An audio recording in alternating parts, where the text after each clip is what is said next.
Hey everybody on YouTube, this is Rick Thomas from Obsolete Video Services. Today I thought I'd post another video on a Cartrivision VCR from the early 70s that I'm doing a restoration on. I just thought I'd show you this. This is some of the work I've been doing on this machine. I'm doing a little bit at a time as time allows. This is a very big project, a very rare VCR or video recorder from the early 70s. And I just noticed it has lots of problems, and if I'm going to restore it, I'm going to do it right. So I just wanted to show you some videos of some of the components of this machine that I'm working on. And once I get the other donor scanner, we'll be able to reconnect these newer parts to this unit, and we'll be able to get this thing working. But as you can see, this is the tuner, basically, on this thing. Basically, is where the switches are, and you got your knobs. This has a circuit board on it as well. I'm going to pop this circuit board out on the back, and basically what I'm doing is doing brand new capacitors on this machine. And basically when you do capacitors, you have to change them out because the unit will not work right if you don't. What I've noticed with the Cartrivision machines is the capacitors are completely dried out, and that would affect the playback and the quality of the video once you get the machine up and running. So I said, screw this, I'm not even going to bother. I'm going to do what I normally do, but I do complete rebuilds.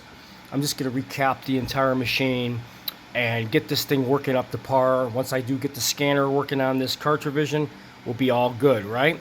So let me just show you. This is a sideboard that connects to the scanner. I believe this is a scanner amplifier of some sort. There's no markings on the back of the board, and I do not have the schematic, so I can't really tell you exactly what this board does. But I can tell you here, I put all brand new capacitors. As you can see, they're all swapped out. And if you're gonna do a capacitor change out, make sure you do a very neat job, because it does matter. Make sure the solder points are really good on these boards. But I get people who ask me what type of capacitors would I use. I use Panasonic low ESR capacitors, the Gold series. These capacitors are fantastic. They're expensive. They may cost a little bit more money, but they work really well. So if you're going to do a recap on a very vintage machine, you want to do really good capacitors. I put Panasonic low ESRs. These are fantastic caps. As you can see, I recapped this entire board. It has these gray capacitors from the 70s on it. I took them all out, and then I took a pair of pliers and I cut them open, and these things were dry as a bone. I mean, literally. And I checked the values on it.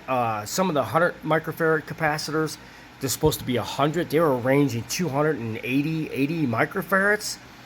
I mean, they were way out of tolerance. I mean, these things were way out of tolerance. So, plus we have some 10 microfarads on here, and these things were ranging like 100. I was just like, wow. So yeah, it's natural that the capacitors need to be changed out. You don't want to be so out of tolerance that the machine is the capacitors are not going to work properly in the machine. But since this machine is very rare and very old, I don't like old capacitors. Never did, never will. If they're very old, I will automatically swap them out. So as you can see, we swapped them out with some good Panasonic low ESR capacitors. This is one of the boards on this Cartrivision machine I'm working on. And then this is the tuner. As you can see, it's the tuner that connects on this machine, and this connects to the back of the machine. There's a board right here, and I got some caps on order I'm still waiting for, but I do have the majority of them sitting here. I got a lot of them I just got from shipping. So I want to rebuild the main parts that connect to the scanner. There's a couple boards, and then you got the fish tank and that type of thing. I want all new caps. I don't even want to bother with the machine not electronically playing properly.